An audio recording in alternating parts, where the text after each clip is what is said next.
دیکھو نماز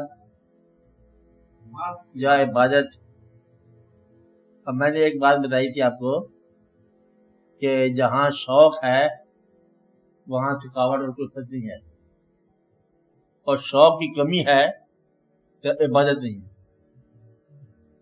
اور اگر شوق تو اسلام نے کیا ہے تو پھر آپ نے جو کچھ کیا ہے یہ سارے کا سارا لیبر ہے، لیبر ڈپارٹمنٹ وہاں ہے، شوق کا ڈپارٹمنٹ ہے، شوق ہونا چاہیے۔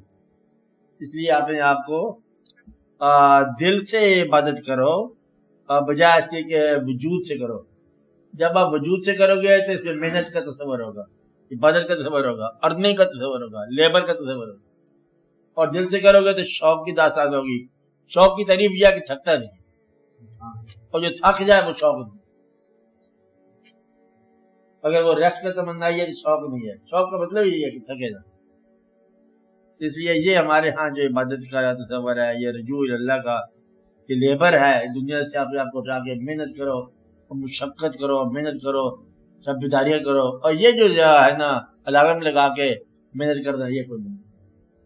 اللہ کے باب میں، عبادت کے باب میں شوق جو ہے یہ آسانی پیدا کرتا ہے۔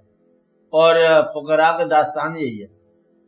یہ میں نے آپ کو بتایا، ایک بات پھر غور سے سن لو کہ جب اسلام موجود ہو گیا، شریعت واضح ہو گئی، علماء آ گئے، تو یہ جو فقراء پھر کیا ہوگا؟ عالم دین تو ہوگا کہ دین کی بات بتائے گا، یہ فقراء کیا ہوا؟ یعنی طریقت کیا ہوئی شریعت کے ساتھ؟ شریعت جب ہوگی طریقت کوئی نیا دین آ گیا، یہ کیا بات ہے؟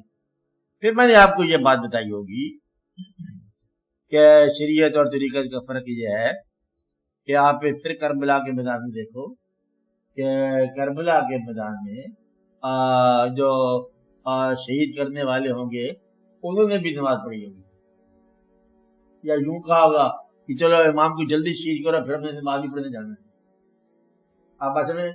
تو وہ نماز جو امام علی مقام نے پڑھی وہ نماز کیا ہے، اور جو قاتلوں نے پڑھی وہ کیا ہے؟ شریعت کی تو نماز پڑھ رہے ہوں گے، اور یہ جہالت کی نماز ہے، اور دشمن اسلام کے اسلام کے دشمنی ہے۔ آپ بات سمجھ رہے ہیں؟ تو وہ نماز جو لیبر کی ہے، وہ نماز جو وجود کی ہے، جب یہ آپ کو پتہ چل جائے کہ اللہ کے محبوب صلی اللہ علیہ وسلم کے نواسہ ہیں سامنے، تو پھر ان کو قتل کیسے کرو گے، شہید کیسے کرو گے؟ آپ بات سمجھ رہے ہیں؟ تو یہ اللہ کے حکم کو اللہ کے دین کے خلاف استعمال کرنا، یہ ہے لیبر کی نماز۔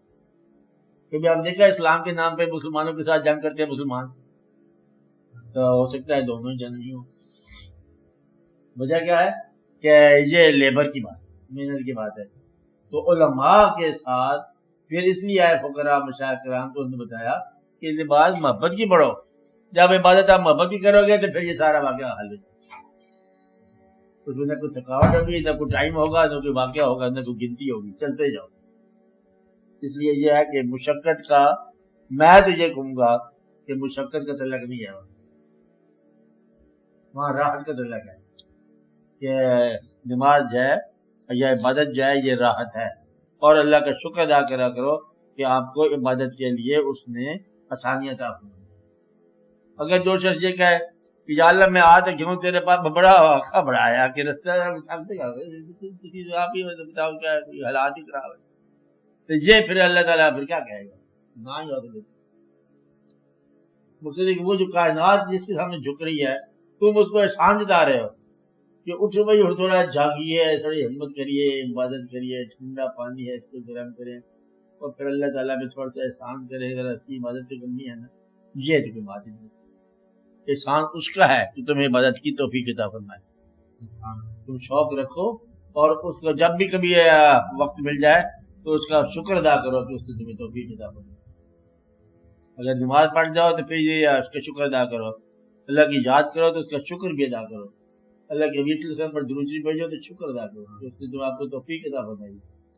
جب وہ توفیق عطا فرمائے تو اس کی خوبی یہی ہے، توفیق کا مطلب ہی یہی ہے کہ تھکاوٹ نہیں ہوتی، راحت ہی راحت ہے، آپ کو کی ٹھنڈک ہے۔